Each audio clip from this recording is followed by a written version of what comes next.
Good morning, it's Billy McDiarmid from Candidate ID on Monday, the 6th of November. Hope you had a great weekend.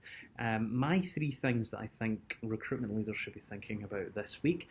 I've been inspired this week by our visit last week to the In-House Recruitment event in Manchester. Fantastic day. We met some amazing people who are carrying out some great work to attract and convert the best talent in the Lancashire and Yorkshire regions and beyond, of course, for employers. But there was three main things that I took away from the event. All three are kind of focused around employer brand, as that was kind of the weighting of the event. It was more biased towards employer brand, but I think there was some important takeaways and important things that I think you should be thinking about. First of all, employer brand. People are spending a lot of money on employer brand and then not distributing it necessarily in the right way. They're not pushing out the content to their total addressable market. So if you're going to spend a lot of money, tens of thousands of pounds in some cases, on your employer brand, then as part of that, make sure that your distribution strategy, make sure that it's a multi-channel approach that will really get to as many of your prospective candidates as possible, or else you're going to really damage the impact of it and damage the results of it. Second of all, employer brand sometimes isn't necessarily the most effective way of attracting potential talent. Actually, your own brand sometimes can be a lot better at doing that.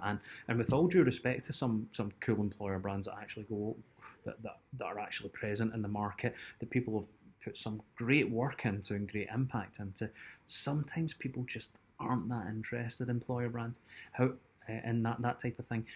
However, if you are a brand that works on exciting products or has got some cool services or has carried out some amazing work recently, then they might be interested in that. So take a look at your existing brand, take a look at some of the content and the assets that have been created by your sales and marketing team, for example, and see if you can repurpose that and distribute that out to your prospective candidates. I think you might find some great stories and some great content within that mean that you don't necessarily have to invest a lot of time and money in building an employer brand.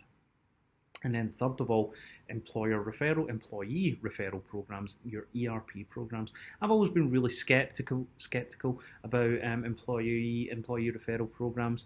I don't think they necessarily always work. And I think I'm very, very skeptical of cash for referrals. I think it's simply buying as opposed to encouraging the right referral behaviours. However, I saw some great work from Creed Communications last week, particularly relating to Bard Health, a healthcare company, worldwide healthcare company, and what Creed managed to do with the employee referral programs that they put into Bard, where what they managed to do successfully is really embed it into the culture of the organisation and the cultures of the team. So I've now been turned back onto ERPs if they're embedded culturally, and if people think about it as their day-to-day, or a massive part of their day-to-day job as opposed to a one-off cash cow, then they can work really well. So hopefully you've enjoyed that today. Hopefully that's given you a few different things